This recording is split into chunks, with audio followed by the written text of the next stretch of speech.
Well, you may have seen it, but you may not have believed it. Karachi Kings, the hometown heroes, they sealed the deal with a six that fittingly ended in their dugout as they successfully chased 234 for their first win of the season.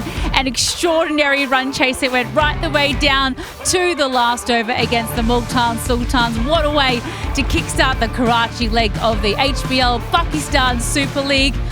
Welcome back to the pitchside studio. We're just catching our breath because what an epic encounter that was. Karachi Kings victorious in the end against a strong Multan Sultans outfit. And who better to unpack all of the drama and the action with than their brand new coach, Ravi Bopara and Aruj Mumtaz. Ravi, how's the blood pressure? Welcome to coaching. My goodness. I know, I didn't expect it to be this difficult emotionally. And now I see why coaches age so quickly once they start that coaching career. But no, what a game. Let's get a salt and pepper check, hey, and then check at the very end of the season and see how that's going. Yeah, I mean, what a game. It was one of the best chases I've ever seen in T20 cricket. Ruji, a lot to love about that run chase, wasn't there? We know Karachi haven't had the best of times in the last 4 seasons. How impressive was that performance given the task was such a big ask? That's scoreboard pressure at its finest. Yeah, 100%. 234 to chase down in a ground which doesn't yield to too many. And a team doing which hasn't had the best fortune either. Win one game last season. And you saw in the opening that you saw what it meant to even the experienced pros how they jumped out of their seats. So David Warner's emotions in that as well. Just goes to show you what this means for a franchise that has been down and out for the last 4 seasons if you put them in together. So change of fortunes with leadership. Ravi and David Warner as well, and I am sure he's aged and he's probably leaving with a few more whites in his head than he arrived with. But I think it was important for them to sort of time the chase in the manner that they did. It was important for James Vince, who hasn't come off good form in the previous season as well. And what a fantastic 100. Even with Khushdil to come in and do what he did, it was brilliant. And it becomes the 3rd highest run chase in the history of the tournament as well. Not just a win, but one for the record books. That's got to make you feel good looking at that, Ravi. Oh, it does. I mean, again, just talking about some of the innings, Vincey hadn't played alongside him for 15 years. Well, not alongside him, playing against him, yeah. For almost 15 years. He's always scored runs. I've always seen him score runs. So I had no doubt that when he walked out and I saw that pitch, the way it played in the first innings, that he was going to play an important role with the bat.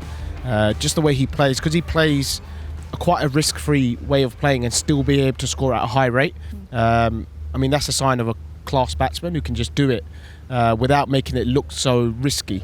Yep. So, I mean, that innings was one of the best I've ever seen. And I'm sure we'll celebrate it a bit later when we get back to the hotel. I bet you will, as you deserve to. But let's talk team talk, because it was a difficult ask. Karachi have not had a great run coming in. So much pressure on you. Brand new coach, brand new captain, a lot of new players in the side as well. What did you talk about heading into the match today? Look, our practice leading into the game has been quite specific. We've been working on a lot of death hitting. We've done. I'm making sure that everybody's getting a hit in the nets. I think in the past we've had at times where there's only been 4 or 5 batsmen who've had a hit. I think it's important that everybody gets hit. Like you've seen there towards the end, some of your lower order batters have got to make contributions because the game comes down right to the end. So all those sort of things, involving everybody, not just the 11 or the 12 that are in the squad, but making sure everybody's involved, the management, everybody.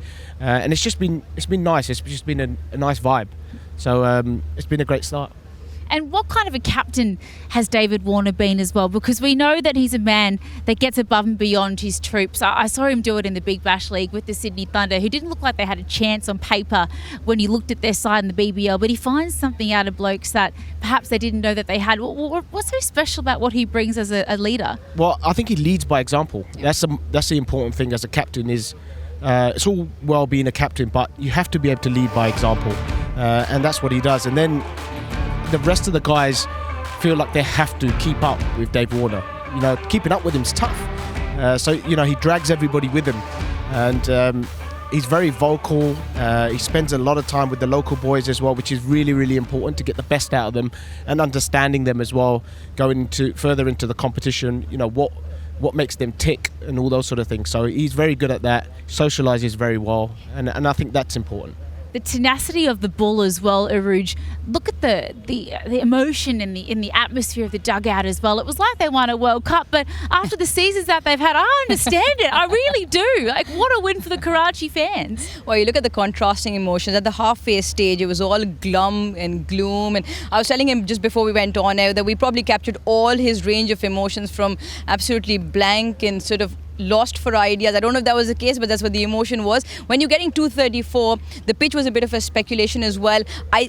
I mean, you have to be slightly critical. I thought Karachi Kings bowlers let themselves down as well because they bowled far too many extras. But it was a surface that was going to yield over 200 the way it played. So very important that we got the range of emotion. I spoke to David Warner as well, and he was very open about the fact that the welcome he's received, and it's been a fantastic group that he's come into. I think it's the same with Ravi as well.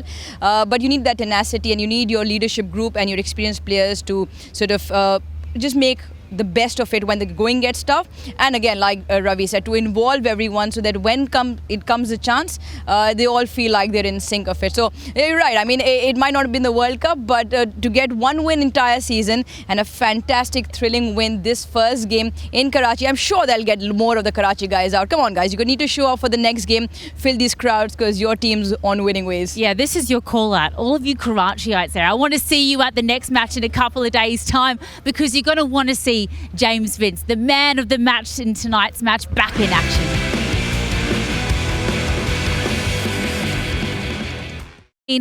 When you have 234 on the board to chase down, when James Vince runs to the crease and he spanks 101 off just 43 balls, Ravi, I mean, you know what he can do. You've played against him for so many years, but was this even a surprise for you, this innings? No, it wasn't a surprise. Actually, he had a little blister on his hand that he kept complaining about all yesterday and then today before the game. I said, "Are you sure you're okay to play?" And he started laughing because it's quite a pathetic little blister on his hand, which actually affects him because that's where he holds the bat from. But yeah, it was sensational, wasn't he, the man of the match? Yeah, he was great, yeah.